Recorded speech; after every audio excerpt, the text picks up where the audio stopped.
of the session as well. So recording is now in progress. So welcome everybody, good afternoon. Thanks so much for coming along to the festival. My name is Caroline Porter. I am the director and lead trainer with Foxstones Training and Learning Limited. And I'm here this afternoon to talk to you about how we can support healthy relationships for new parents, thinking about how crucial those relationships between new and expectant parents are, and how vital it is that we think about supporting those effectively. So we will think about what we want to achieve from this afternoon's session. We haven't got long, so it's very much an introduction, an overview to the topic. Hopefully it will give you lots of food for thought. I am going to include links to further reading, videos you can go away and have a look at. So hopefully it will be the beginning of your journey of understanding around this. So we're going to be thinking about what the key research tells us regarding how becoming a parent links to relationship satisfaction. We'll think about the links between relationship satisfaction and well-being and mental health. We'll explore practical application of some of the resources that are available. And of course, what I'd really like you to do is consider next steps in your practice. So think about, what's this going to mean for you? How might you take this forward? So let's set some context. We know that parental conflict, difficulties, relationship distress are sadly really common across families in England and indeed across the whole of the UK. Official English data from 2018 shows that almost 1 in 8 children in couple parent families, so that's where we've got parents living together, were living with a parent who reported some degree of relationship distress. We also know, and some of you that have done other parental conflict work will know, that when parental conflict is frequent, intense and poorly resolved, it can detrimentally affect the long-term health and development of children. Research shows us that there's links emotionally, socially, educationally, in terms of children's well-being, how they are affected. And obviously what we're particularly interested in this afternoon is thinking about that in the very early days of being a parent, during pregnancy and in those first months and years. Now, of course, becoming a parent is widely regarded as a wonderful, rewarding, fulfilling experience. It's a happy, happy time. But it can also be a time that's fraught with lots of stress, significant psychological, social and relational changes occur to the lives of that individual and the lives of the couple. Stress due to the anticipation and the demand of their new roles and responsibility might put additional strains on the couple's relationship, and things like wider family dynamics are incredibly important as well.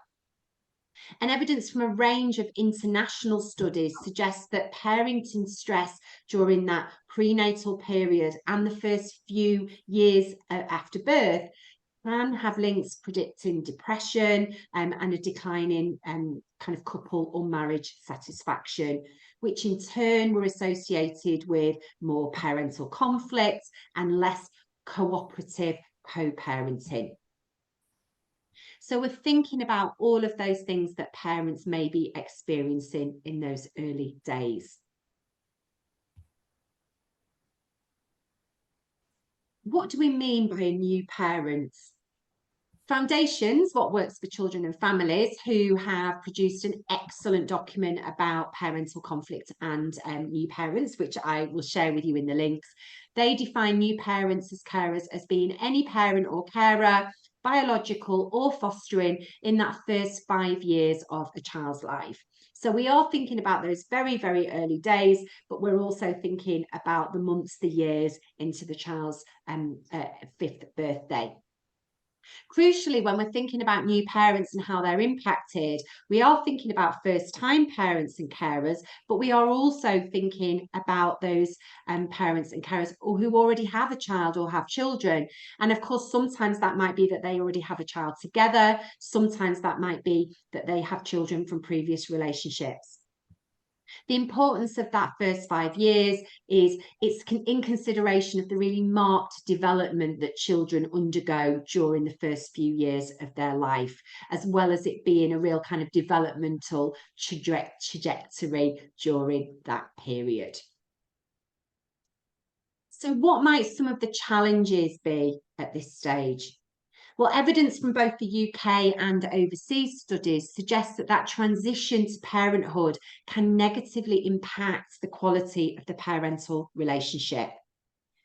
We see increased conflict levels occurring. We see reduced relationship satisfaction. We see a decrease in the number of quality interactions between those parents, and of course, potentially issues relating to sexual intimacy and closeness of the couple.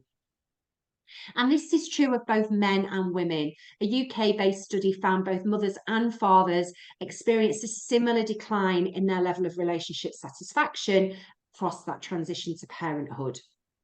So one of the things we might want to think about is whether we feel that both mums and dads are equally supported around that period, whether both mums and dads have got the opportunity to talk about their relationships, or that sometimes perhaps dads are missed out of the picture, which links very nicely to one of the other sessions in the Festival of Learning that we just mentioned, that the myth of the invisible male, that you've got the opportunity to attend later today. So what are some of those factors that impact new parents' relationship? Well, there's a lot, aren't there? And I'm sure many of you will be able to relate to these. There's lots of demands brought on by that transition into parenthood. We've got the consequences of sleep disruption, we have got financial stress, we've got the parenting stress, the challenge of kind of trying to get everything done, keep on top of things. We've got the potential for parental depression, whether that's postnatal depression or existing depression. We've got the kind of factor around anxious adult attachment, which may be that they are uncertain and insecure in their parenting and their relationship, or equally avoidant adult attachment, which may be around difficulty with trust and intimacy occurring in at least one parent, possibly in both. Sleep disruption, I mentioned, obviously crucially important in terms of how able we are to cope with things when we've not had a lot of sleep, the impacts of exhaustion. It may be that one person's getting more sleep than the other, one person's getting up in the night, etc. There's also the stress of how much the child is sleeping and any kind of negative toddler emotionality that may be going on, so struggling with some of that developmental phase. There's the impact of having less time to spend with one another. For some people, there may be quite limited or low social support. For some people, depending on circumstances, there may be low father engagement, depending on the kind of demographic and whether dad's been able to take time off work. We see an increase in common things such as housework and childcare responsibility, and all of that can impact on family functioning. And you can see in the little cartoon there, just an example of how easy it is for parents stressed to fall into conflict, with her saying, your mum's really stressing me out, she doesn't listen to me at all. And well, at least my mum tries to help out, not like your mum. So we can see how those factors, the stresses, the pressures can build into further conflict. One of the things that can occur, of course, is that communication becomes challenging, that because of the stress levels, because of the kind of transition that's going on, because both people might be dealing with their individual stress and seeing it through their individual lens, it can be that there's a period where there's an opportunity for lots of miscommunication, misinterpretation. And I've got a short video clip for you, which I think is also quite humorous, which highlights that and shows how things can be misinterpreted. Great video to share with parents, and I'm going to share the link with you in the slide so that this is something you could show to parents. So fingers crossed, this is going to work okay.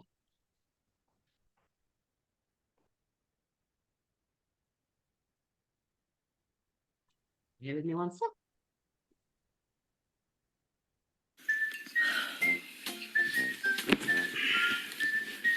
I think I just need some quiet time on my own. I don't love you anymore. We need some more help around the house. My mum would do a better job than you. We need to check our budget. You're spending too much. You having a lie today? Wake up, lazy. We've got a lot to do today. Whoa, these nappies are expensive. You bought the wrong nappies. Again. I got up 5 times last night. I work so much harder than you. Hey, I'm home. Shh, I just got her to sleep. Shut up. Nothing you have to say matters anymore.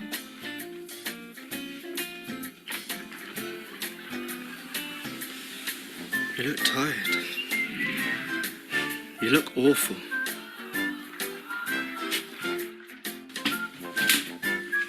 Make sure it's locked into place. You are a danger to our child.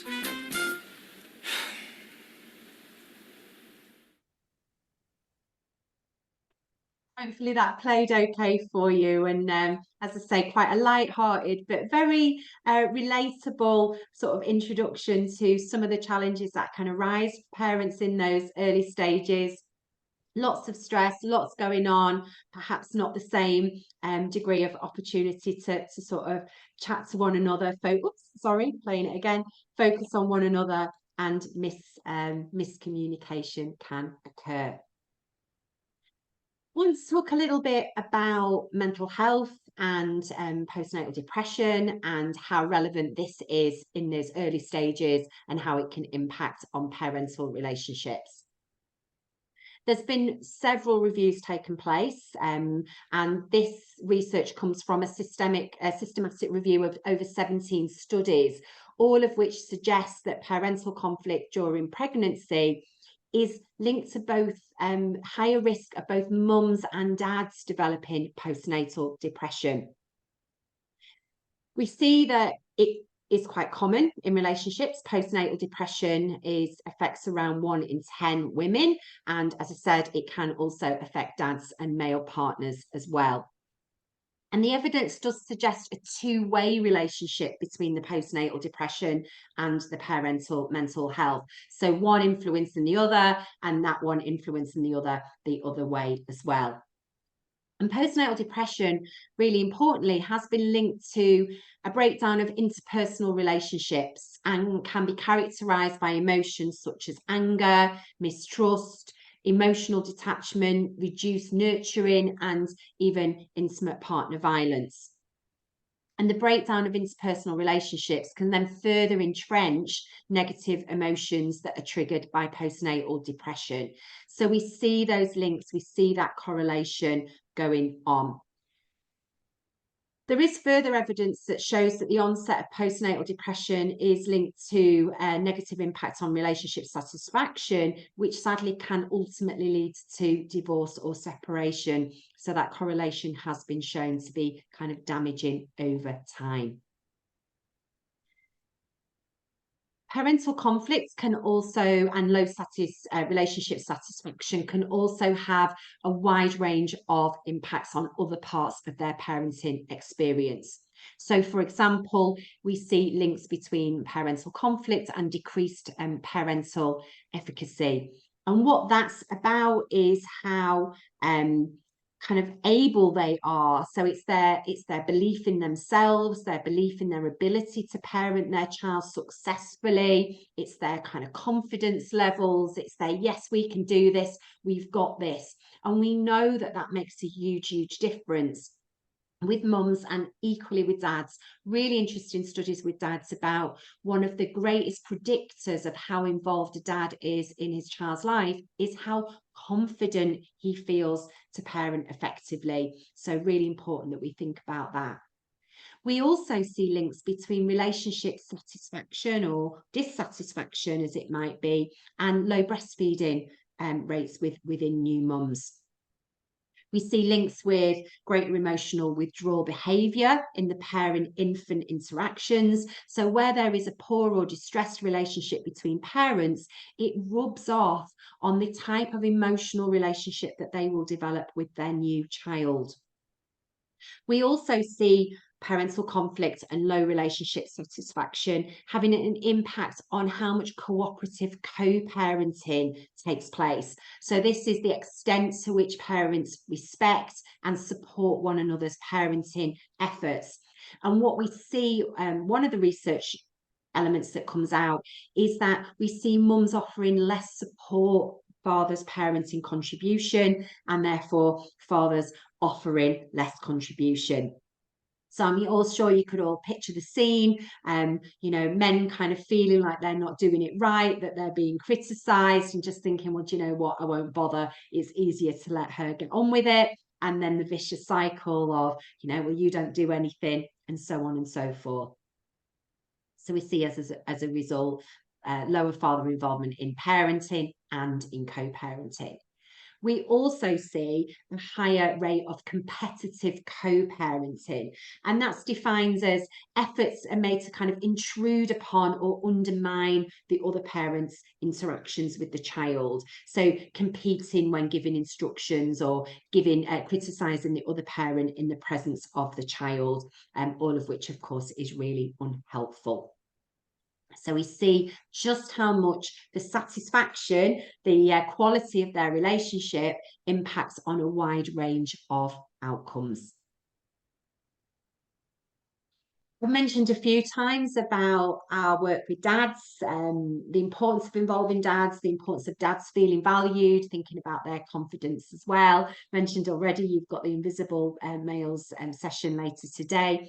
Just wanted to reference this as well, that the Better Births National Maternity Review that was undertaken back in 2016 found that when dads were interviewed about their experience of the whole process of pregnancy and preparation for parenthood and becoming a parent, not surprisingly, the feedback wasn't all good. And some fathers told the researchers that they'd felt excluded, that their role hadn't been recognised, and therefore opportunities were missed to support the family and to have as positive an experience as possible. And crucially, because we aren't just supporting dads for the sake of supporting dads, we're supporting dads because we want to help the whole family. Another finding from the review was this, that some women told the researchers that because they relied on their partners to support them in pregnancy and with the care of the baby, they felt the NHS and other support services, of course, needed to recognise this and help their partners to help them.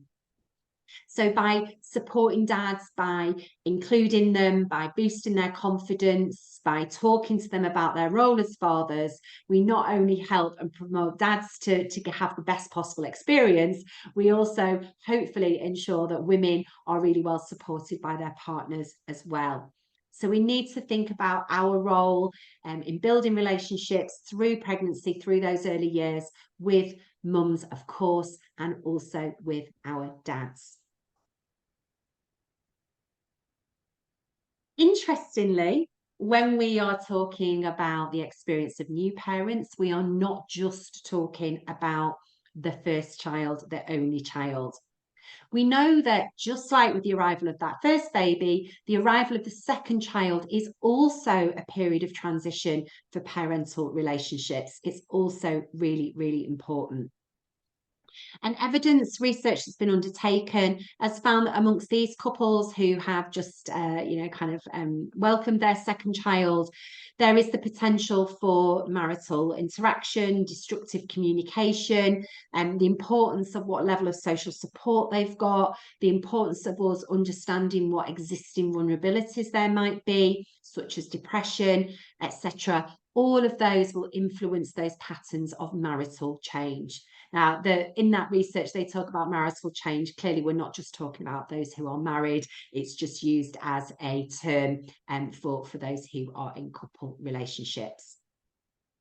It is, of course, worth noting that sadly and generally, marital functioning and relationship naturally declines over time, which is a little bit depressing thought for both parent and non-parent couples.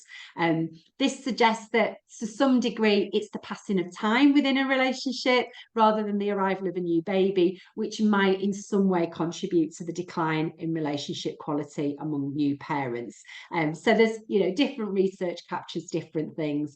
Interestingly, we know that once the children leave home, that's when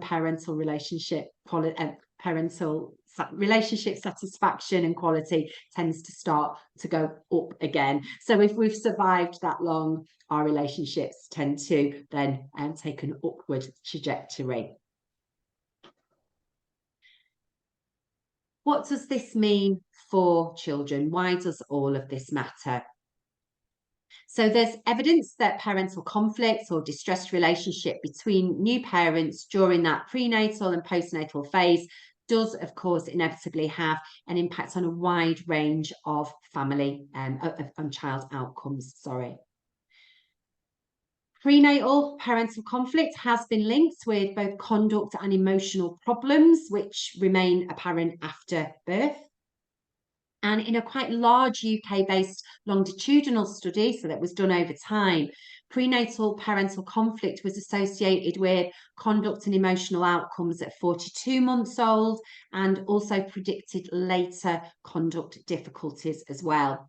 And that association was found to stand even when you took away the other impacts of postnatal stress. When they were taken into account as well, it was still seen that the relationship between those parents was one of the contributing factors.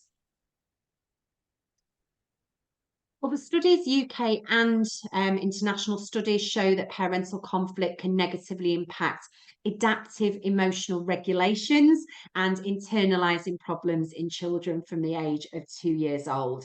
And what that means, it's kind of rather convoluted way of saying, that emotional regulation refers to that individual's ability to influence emotions during situations that might be emotionally challenging. So some of the internalizing behaviours that we might see categorised by stuff like withdrawal, inhibition, fearfulness, sadness and shyness, and low self-esteem. And in extreme cases, anxiety, depression, suicide behaviours in older young people. And then the externalizing behaviours that we might see characterised by broad set of behavioural difficulties, aggression, non-compliant, disruptive behaviours, conduct disorders, etc. One US study found that where there was competitive co-parenting, so if you remember, that's when I said that they are being critical of one another, overruling one another, contradicting one another, that when we see that kind of co-parenting occurring at age 2, that predicted male children's symptoms of ADHD and ODD, oppositional defiant disorder, at age 7. So those US researchers found a correlation there.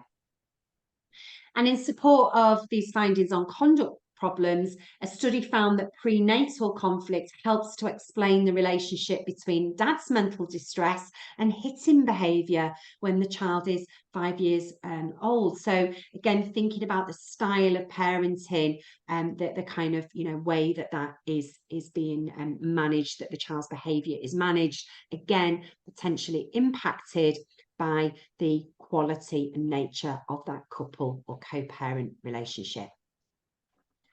So some very interesting things to consider there. So a good opportunity to think a little bit reflectively about what this might mean for you and your service. Of course, we've got people here today from a range of different services, so your involvement, your link with parents is going to vary. But across the board, regardless of where you come from, what your role is, it's asking yourself the question, how well is that risk of parental conflict amongst new or expectant parents understood across your service? Is it something that's talked about? Is it something that we seek to address? How well across your organisation or in your own individual practice is the need for relationship support identified amongst those new parents, for both mums and for dads as well? Are we making sure that we understand and identify what dad's needs might be? And once we've identified the need for that support, what support's available and how effective is it? Is that something that we consider, that we measure? What do we know about new parents' experiences of relationship support? Have we asked them? Do they tell us what's it like for them?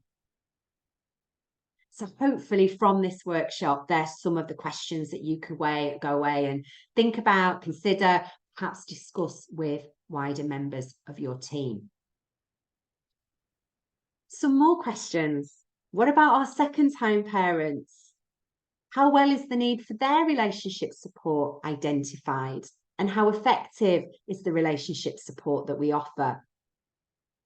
Lots of services, lots of teams offer fantastic services and support around the transition to parenthood in terms of parent-child interactions, parent-child relationships, practical and emotional aspects of being a parent, but don't necessarily focus on that relational experience for the parents as a couple. How well are parents to be, or those new parents who are experiencing conflict, how well are they supported to co-parent effectively? Do we talk to them about the risk of competitive parenting, that, how that might impact on their efficiency and effectiveness as a parent? Are both new mums and new dads effectively targeted to receive emotional, relationship and parenting support? Across our organisation, how many new fathers do receive relationship and parenting support? And as a practitioner, do I ask myself what the quality of that couple or co-parent relationship will mean for that baby or child? So through my assessments, through my direct work, through my observations, am I considering, what do I know about how mum and dad, or mum and mum, or dad and dad are functioning together? What do I know about the quality of their relationship, their interactions, their cooperation with one another? And what do I think that's going to mean for this child, for this baby? So what can we do? We can ask ourselves those questions, but we can also think about what kind of approaches might be beneficial. It's about looking for opportunities to normalise conversations about relationships. I'm a real advocate of us getting this out there. We want to take relationship conversations on the same journey that we've taken mental health conversations. 10 years ago, we didn't feel as comfortable talking about mental health, about well-being. It felt like it was something for specialists. It was something that CAMHS did. It wasn't something that we all did on a daily basis. At one time, children, young people, parents would have been quite surprised and perhaps offended almost if we asked questions about mental health. But we've really kind of come so far. I appreciate there are still huge challenges there, particularly with mental health in men, but we've come on a really successful journey. Let's go on that same journey about relationships as well. Let's look for opportunities to check in with people. What can be helpful is that we make statements such as, lots of new parents find themselves struggling to connect with their partner, or many new parents find themselves kind of arguing with their partner a lot more than they used to, or lots of new parents find themselves worrying that they've lost the spark since the baby arrived. Have you ever felt like that? So we can normalise it through that kind of context. It's really important to remember that although this is a challenging time, it's a stressful time, we talked about the sleep, the housework, all of those worries, it's also a time of massive opportunity.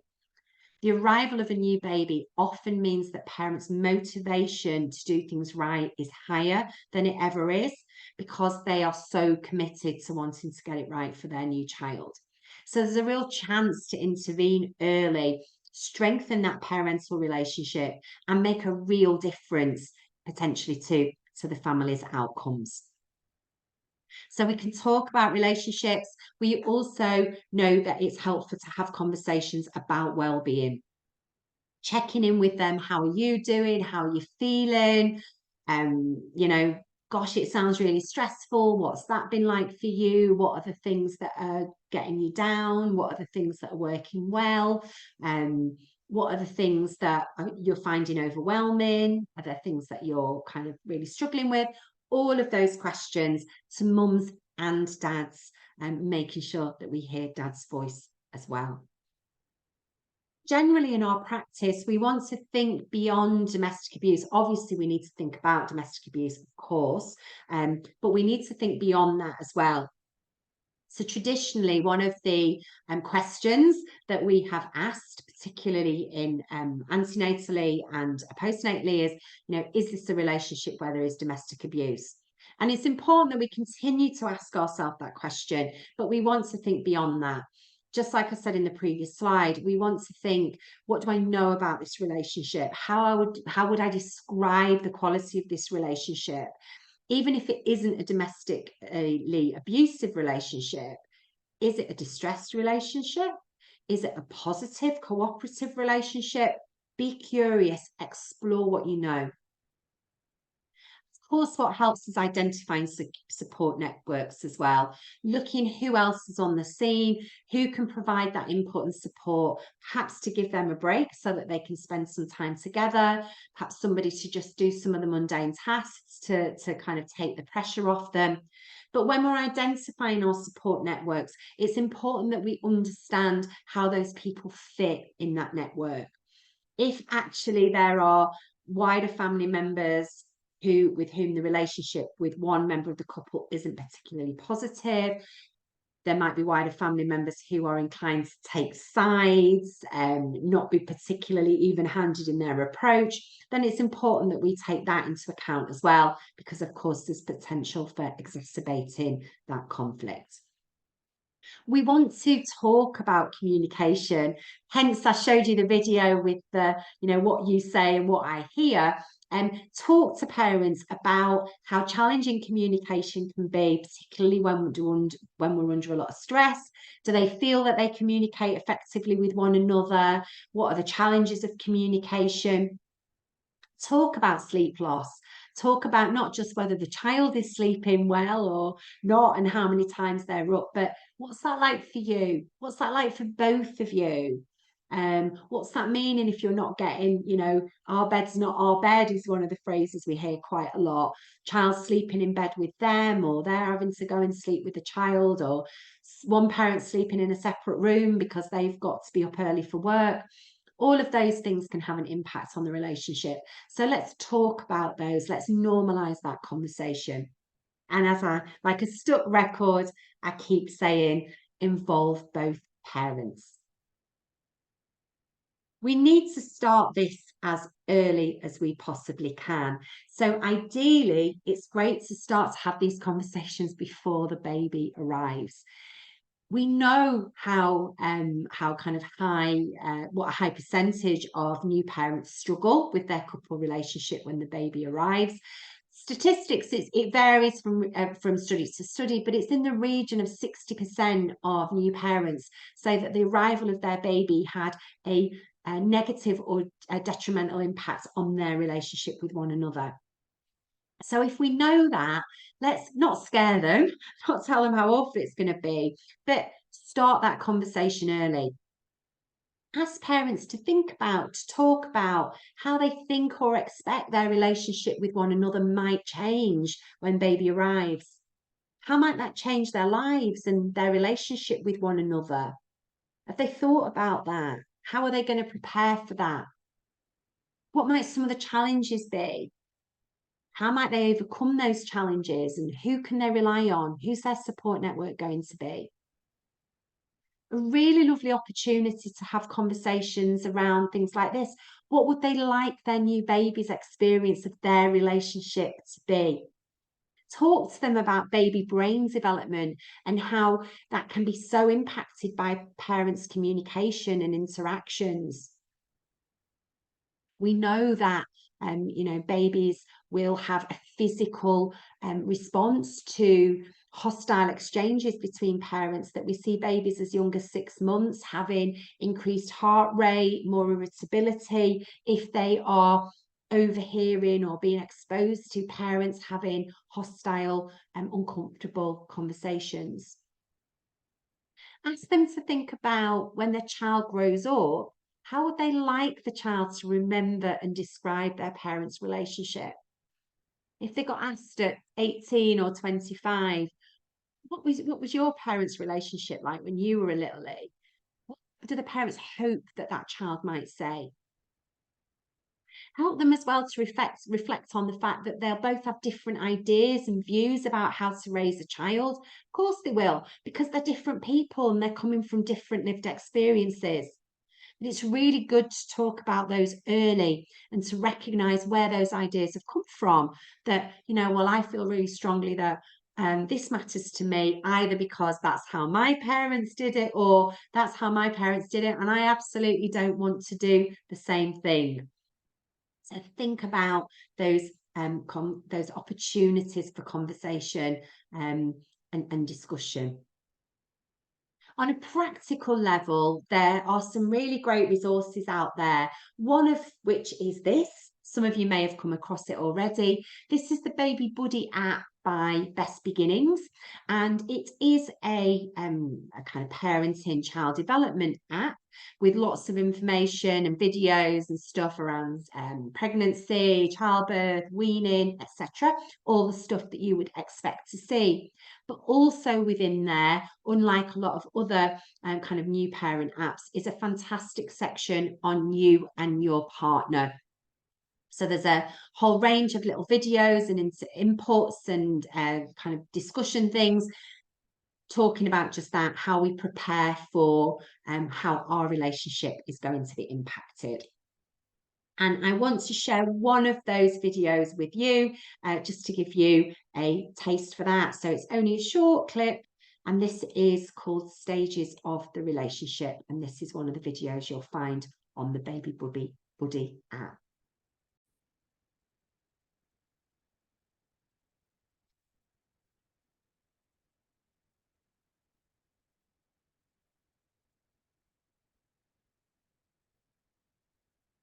With me, the video's being awkward, doesn't want to.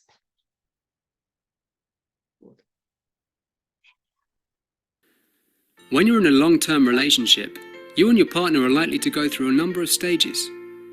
In the beginning, everything seems perfect. You want to spend every moment together, and it's hard to imagine anything going wrong. But sooner or later, reality kicks in. You might start to notice things you don't like about each other, or discover that you want different things from life. You might have different ideas about important things like children, money, and housework. This can lead to arguments as you try to find a balance between being an individual and being part of a couple.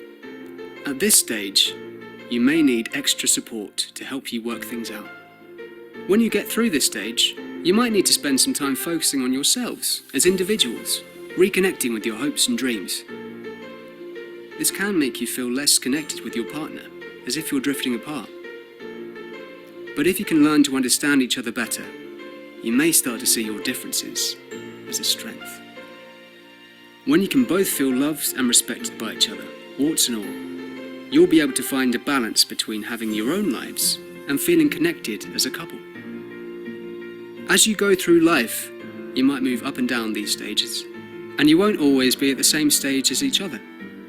But over time, you'll want to make your way to a place of mutual love and respect.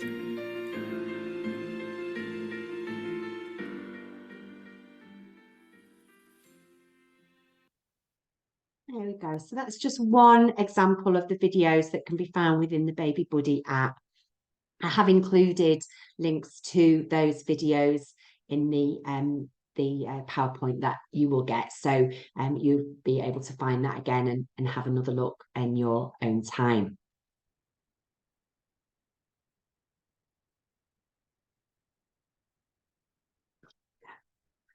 Another really important aspect of supporting parents effectively is that focus on self-care, that focus on coping with stress. We talked about those range of stressors that new parents may be experiencing, and it's vital that both men and women, new parents, have opportunities to talk about how they're feeling, what they're struggling with, etc. And they may be quite different things between the two people. It may be that they're finding it hard to relate to or understand the other person's perspective, the other person's point of view. Talk to them about whether they share that stress with one another. Do they acknowledge, are they open about what's going on, and how do they do that? The communication around that is vital. Sadly, what often happens is we share our stress with other people by kind of turning it into a criticism or a blame. So you don't understand just how hard this is for me. You don't get where I'm coming from. You're never here to help me. And when it's shared that way, it's likely to be met with a kind of quite defensive, unsympathetic response. So we want to encourage people to think about how they talk about what they need. I'm really struggling with this. I feel overwhelmed when this happens. What are their coping mechanisms? What helps? It may be that we learn that actually some of their coping mechanisms are quite unhelpful. They might present sort of risk, safeguarding challenges for us. It might be through, using drugs or alcohol. It might be about coping in a way that really kind of rattles the cage of the other person. So it might be that one person copes by goes off and spending hours gaming on their PlayStation, or goes off and goes for a really long run and leaves the other one to it. So they might be healthy, they might be unhealthy, but they may have an impact on the other person as well. Talk to them about who helps, whose input do they find useful and supportive. Talk to them about what helps. Are they communicating about their emotional needs and about their practical needs? Again, I've got another short video clip I want to show you in a moment, which talks about the difference between a very practical response of, well, why don't you just do this? When often what we need is an emotional response instead. Talk to them about the difference between what's my stress and our stress. What are the stresses that we share? What are my individual stresses? Do we know what the other person's individual stresses are too? So again, I've got a short video clip for you here, as with a scenario where that difference between practical support being offered and emotional support being offered is really evident.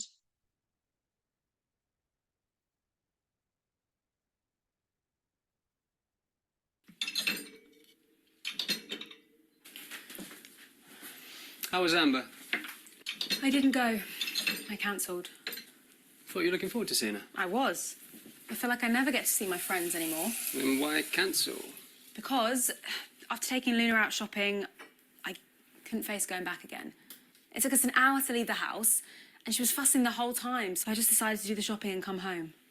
I can't do it all by myself. Well, just don't take so much stuff with you. But I get so scared something's going to happen.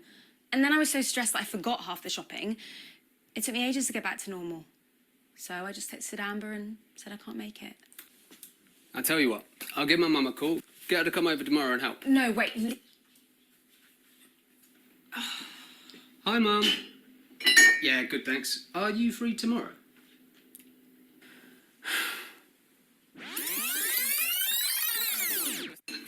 How was Amber? I didn't go. I cancelled. I thought you were looking forward to seeing her. I was. I felt like I never get to see my friends anymore. Sorry, babe. I didn't know you felt that way. What happened? The shopping trip took it out of me. It took us an hour to leave the house. After that, I couldn't face going out again. Poor thing. Was it all right being out and about with her on your own? It was terrible. I get so nervous, and she was fussing the whole time.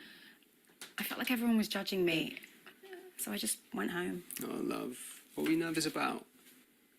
I get so scared something's going to happen and that I won't be able to deal with it. And then I feel stupid because I don't know how to handle it. That's not stupid. It's normal to be worried. And I forgot half the shopping. The list is still there on the fridge. Do you want me to go out and get the rest? We can wait till tomorrow. But could you watch her for half an hour? Love a bath. Take as long as you need.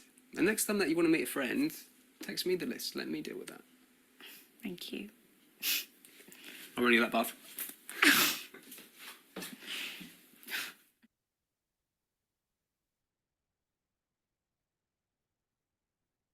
Hopefully you could all see that and hear that. So yeah, just a little scenario there, an example where it may be seen as helpful. Somebody may be trying to be supportive by coming up with solutions. Let me do this, I'll manage that for you. But not recognizing that actually what people often need is to feel heard, is to feel acknowledged, that they don't want there to be a quick fix. It's more about the communicating the feelings. So that's something else that we can talk to parents about and get them to consider in the way that they communicate. All of those videos, as I say, I'm going to share the links with you so that you can refer back to them. So it'd be really great at this stage, we're coming up to the final 10 minutes of this session, to start to think about what this might mean for you. What might your next steps be in your practice? What could you do in your role or within your organisation to raise awareness of the importance of nurturing, supporting that parental relationship in those early years, raising that awareness with both colleagues and, of course, with new parents? Are there things that you might start doing? Are there things that you might stop doing? Are there things that you think would really feed into this? As I say, everybody in their own organisation is going to be coming at it from a different approach. Depends whereabout, kind of what stage you get to work with parents, whether you have quite short-term involvement with them, whether you develop very kind of long-lasting and supportive relationships with them. It's going to vary. But it'd be really great to hear in the chat box in the next kind of few minutes or so your thoughts and reflections upon that. From a practical point of view, there's more support about more support and information about what's going on in Leicester.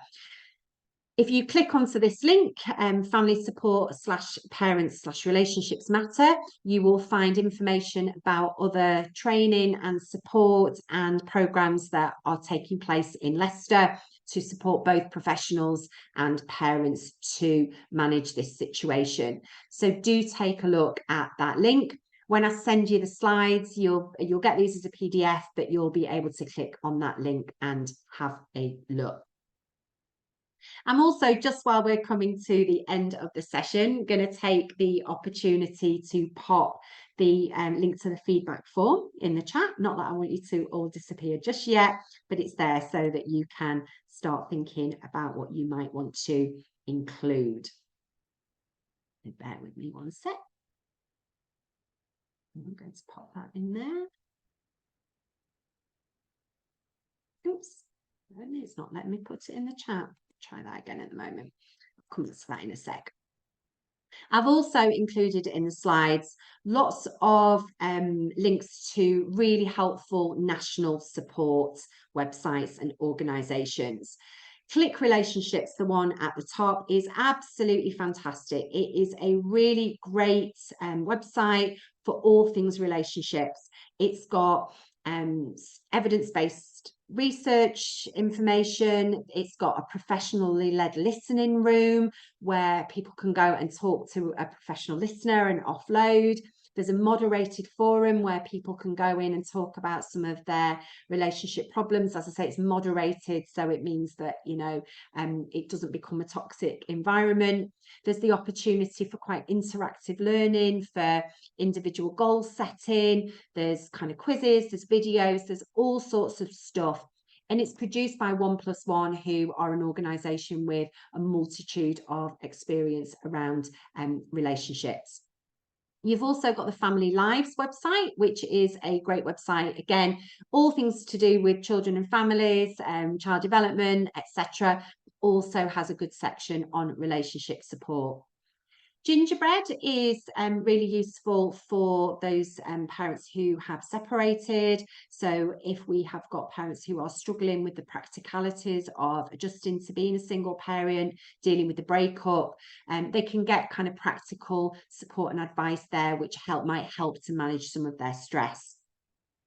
See It Differently is a fantastic website with lots of scenarios and information about how children experience parental conflict and parental arguments, and how we as adults don't always recognise what it looks like for the children. And through that video, through the series of videos, parents get to reflect and think about what it looks like for children. It gives some tips and advice for managing stress and managing disagreements more effectively. And then I've also included a link to Young Minds, which is the guide for separation. And that talks about the impact of children and young people and how we can most effectively support children of all ages and stages through that. And there is a specific section on how babies, toddlers, early years children may process parental conflict and separation. It talks about the fact that, just sometimes people think, oh, they're too young to understand, and they're not bothered, it doesn't matter to them, and obviously it really does. So it's worth having a look at that as well. So I'm just going to go back to the previous slide, and it would be lovely in this last sort of 5-6 minutes to hear questions, any reflections, what you're going to take away from today, things that you're going to start doing, perhaps things that you're going to stop doing, anything or any questions that you might have.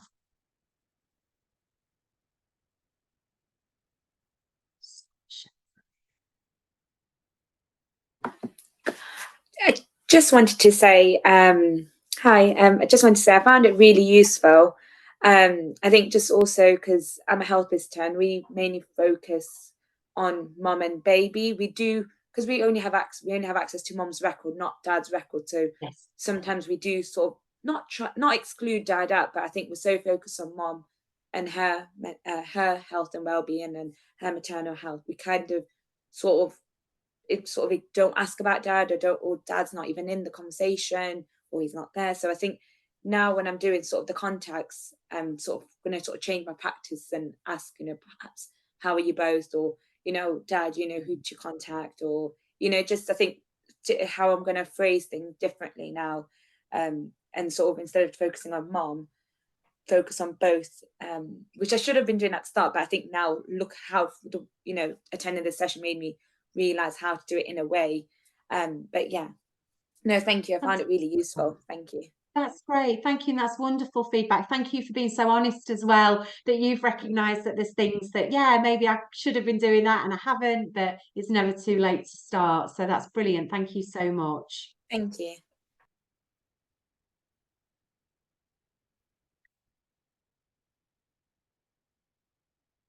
Any other questions or comments?